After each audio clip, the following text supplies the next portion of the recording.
We sailed to Alaska and didn't really know what to expect. Here are 10 things that we wish we would have known before sailing to that last frontier.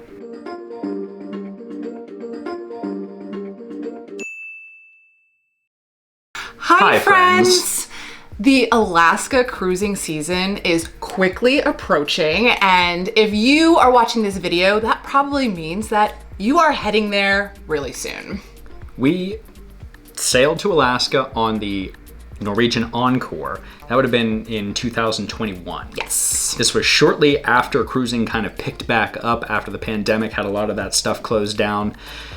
So maybe we didn't have a lot of reference for what to expect, and we kind of went into this trip taking our best guess at it. If you want to check out the vlogs and our tips and tricks for the Encore for our Alaska series, we will link that down below and it'll be in the eye in the corner. Definitely check that out. We vlogged literally everything we did there, and it will give you a good idea of what to expect on an Alaskan cruise. So let's get into it. Learn from our mistakes as we go over the top 10 things you want to know before sailing to Alaska. Number 1. This might seem absolute common knowledge to most of you, but when you're actually sailing on the ship, it's pretty cold. Chilly. We had really good weather when we sailed at Alaska. We sailed at the end of August, and I was expecting it to be actually quite a bit colder than it actually was. We had a day, it was 70 degrees, absolutely sunny. Beautiful. But when you're sailing, you know, you're really close to land, but it's still really chilly when you're moving. For sure. And you're just about guaranteed at some point every day in Alaska that it's going to be overcast and drizzling. For sure. That is not a problem if you're inside the ship, but why would you want to be inside the ship? You're going past some of the most scenic vistas the world has to offer. You're gonna want to be outside. Yeah. It's cold. A lot of these cruises will sail down the Endicott Arm to the Dawes Glacier or another area similar to that, and that's what we did. And we wanted to spend the whole time outside, just taking in the waterfalls, taking in the glaciers, and it was pretty cold. They were serving hot chocolate, and you could add a little alcohol to them. But something we did that was kind of for the plane, but it worked out, is we brought a really small blanket, just something we could shove in a backpack, and we just sat out on these comfy chairs outside, wrapped ourselves up in a blanket in all of our layers, and it was perfect. Yeah, really, really good way to take in everything going past without being so cold, wet, and miserable that you can't appreciate it. So just make sure that you pack a lot of layers and a pretty warm jacket, even if you're going in July. Number 2, frickin' whales. We saw more whales just from the ship than we did on our whale watching excursion. Maybe that's because of the time of year we sailed. I don't really know, but one of the really cool things that we didn't know when we sailed was that they have to slow the ship down when they're around whales, which gives you a really excellent opportunity to go look at whales. The day we were sailing into our first port, I think we weren't supposed to arrive to Icy Strait Point until 1, and we saw so many whales that morning. We just sat in the observation lounge or up on the deck and we're just watching them. It was really incredible. If you're going to Alaska, I'm hoping you want to see whales. That's one of the reasons that I wanted to go on this cruise. And I never knew that I would see that many just from the ship. We saw one on our very last night. It was a day at sea, but we were sitting on the balcony. We had closed out the vlogs, and a whale came up so close to the ship that right next to it. We heard the breath. You could hear it breathe. And we were like, we were shocked. It was so cool, and I think I'll remember that experience for the rest of my life. Oh yeah. And number 3, along with that slowing down for the whales, and because of the fog and the potential weather you're gonna get in Alaska, that means that you might arrive to some of your ports late. I think we did for 2 of them, definitely in Icy Strait Point. We were a couple hours late, I wanna say, and maybe it was Ketchikan that we arrived a little bit late that morning too, which means that if you have excursions booked, it might be moved or it might be canceled altogether.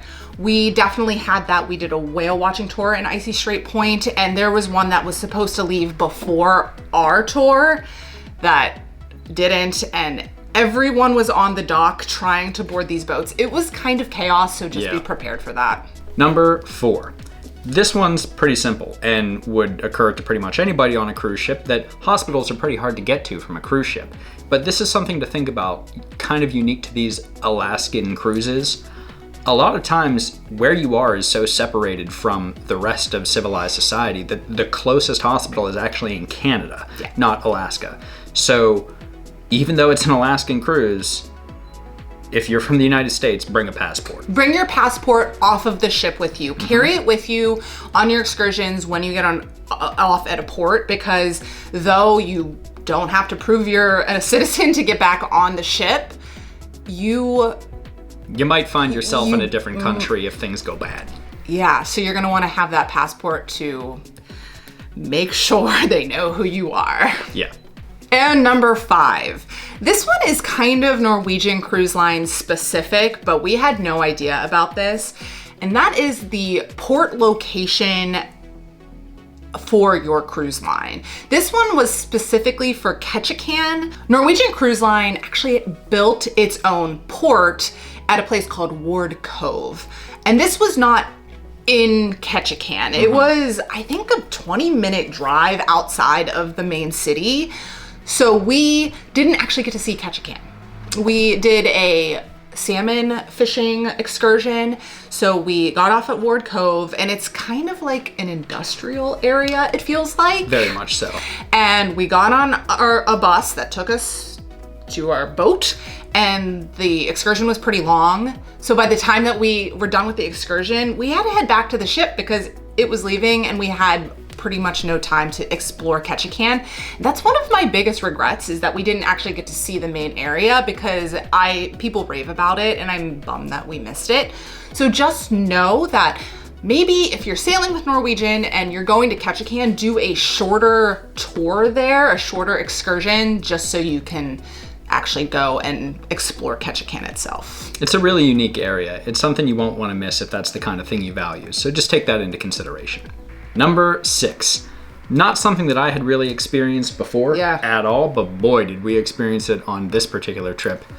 Jet lag. Yeah. Yeah, flying from Pittsburgh out to Seattle doesn't sound like it's a terribly long flight. You're only chasing the sun for a little bit, but we woke up at like 2 a.m. the day the cruise was leaving, ready to go take on the world. And the second day of the cruise. Yeah, it took a while. We were just so jet lagged, and by 6 o'clock at night, we wanted to go to bed.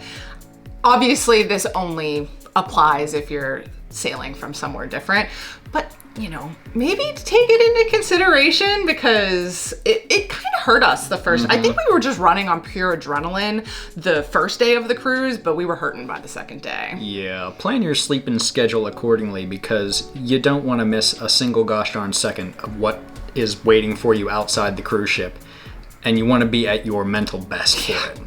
And number 7. This one is only going to apply if you, like us, wanted to go salmon fishing. It was one of the excursions we did, but I kind of knew nothing about it going in. And there are 5 types of salmon that you can fish in Alaska, and they run in seasons. And Alaska sets limits on the number of a type of salmon that can be caught each year. Every fish is logged by the tours that do it and the fishermen. And once that limit is reached, they say, even if you catch one, you gotta throw it back. They take it real serious. They do. The tour guide that was telling us about it, it's like, it's a big deal. It's a big deal. So we were there at the tail end of, I do believe it was silver salmon season. Yeah. But I know when you think of salmon, you're probably thinking of the sockeye and the king. They're the giant BBs, the big meaty ones. Yeah, and they weren't even there when we were there. I think we maybe saw some of them in the creeks, and they were all dying. Oh yeah, they were at the end of their spawn or whatever, so they're swimming upstream, just keeling as you the go. bears are going crazy. So if you're gonna want to catch some of the classic Alaskan salmon that you think of, go earlier in the summer, because that's when they're running and those limits haven't been reached yet. And number 8. like a lot of very touristy areas, a lot of the places these cruise ships are going to go have a population that swells during peak cruising season. And I don't just mean because passengers are getting off the ship there. The actual residents are there to run and operate a business, or they live there during the peak season of cruising because that's when it's the best time to live there. And as those seasons taper off, or before they've really started, there's a little bit less. So if you're sailing at the beginning or end of one of those cruising seasons, just be aware some of the shops might be closed. Some of the excursions might not be running yet. What we're saying is the middle of the summer is going to be your probably ideal time to cruise to Alaska for the availability of shops, excursions, the weather, Better the fishing. whales, the fish. Oh, yeah. We sailed at the end of August. We still had such a good time, but we also went right when COVID was still happening. And it was the end of the season. So just go in June. Go in June or July. Just go in June. Number 9. If you have never cruised before, but you're cruising to Alaska, number 1, like, good for you. What a way to start. Real banger. But it's actually a really good first cruise because you're not very far from land at all during the entire cruise. You're really just over into international waters. We, I think, could see Canada Most of the time. Yeah. And then you're sailing through these passages in Alaska that are pretty small, and you're never far away from land, which means the seas aren't very rough. That's a good point. A lot of the times if you're on a cruise that's going out into the Atlantic or further out into the Pacific, you're going to experience some rougher seas. In this kind of scenario, the water's generally calmer. So as like a starter cruise to warm up to see if this is the kind of thing you might be interested in doing more, but you're a little bit concerned about that motion sickness, great first cruise. We've done 4 cruises, 3 in the ocean. I guess Alaska was technically in the ocean, but not far out. And I had no motion sickness on the Alaskan cruise and no land sickness getting back onto land after the cruise, which we have experienced with every other cruise. Yeah. And number 10, bring binoculars. Yes. We have talked throughout this list of all of the things that there are to look at outside the ship. The whales, the wildlife, the mountains, the glaciers, bald eagles. Bears. There's just so much cool stuff going by. You don't want to miss it. Trust me. Me, didn't bring binoculars. I'm like... That's not true. You brought them. They were bad. Okay, fine. I brought binoculars. Not quality. No. Not good enough to see. Put it this way. Everything going on outside the ship was so incredible. It was worth it for me to buy another pair of much better binoculars at the upcharge prices on the ship and use those to take in the majesty of it all. I think I had those binoculars glued to my face the entire cruise. Oh yeah, circles around your eyes and everything. I saw so many cool things. Do a little research before you leave for your trip and just buy some binoculars. You'll get them cheaper that way, and you'll get ones that are going to be the best for you. It is so worth it. And because it is a This Happy Place video, here's your bonus. You don't even have to pay for this one. I did not realize that 7 days was not enough in Alaska. I fell in love with Alaska. I want to go back. I didn't know if I would like it. I am a warm weather person. I loved every second of that cruise. I loved every port we visited. I loved every excursion we did. So do the excursions, spend the time in town. If you need to spend a little bit less money on your room or on the packages, spend the money in Alaska. Do the things, because it is one of the most incredible places I've ever been. And I can't wait till our son is a little bit older, because I'm taking him on an Alaskan cruise. I want him to have those memories too, because, and if you can go on a longer one, go on a longer cruise. It was simply an incredible experience. You can tell a little bit, it's hard to find words to describe it to you. What we keep, where is it? The water. We keep water back here from the glacier that we took a helicopter ride to and siphoned out of the streams that were there, because it was just, I'll go ahead and say it's some of the best travel I've ever done. Absolutely. If you're watching this video, you're either considering it or you're going, and just have the best time ever, because you will. You will. And there you have it. That's it. That's all. That's everything you need to know. Get on a ship and go. Another video that might help you is I did a Alaska cruise packing video. That'll be linked up above and down below, because packing for this cruise was also a really difficult thing, but I have a separate video for that. So check that out if you have no idea what to bring and you don't want to bring too much like I did. Otherwise, thank you for watching. We hope these tips help you on your soon-to-be Alaskan sailing, I'm sure. Hopefully we've convinced you that it is worth your time and money. Stay tuned because we will have other cruising videos coming out in short order. But until then, stay magical. Bye.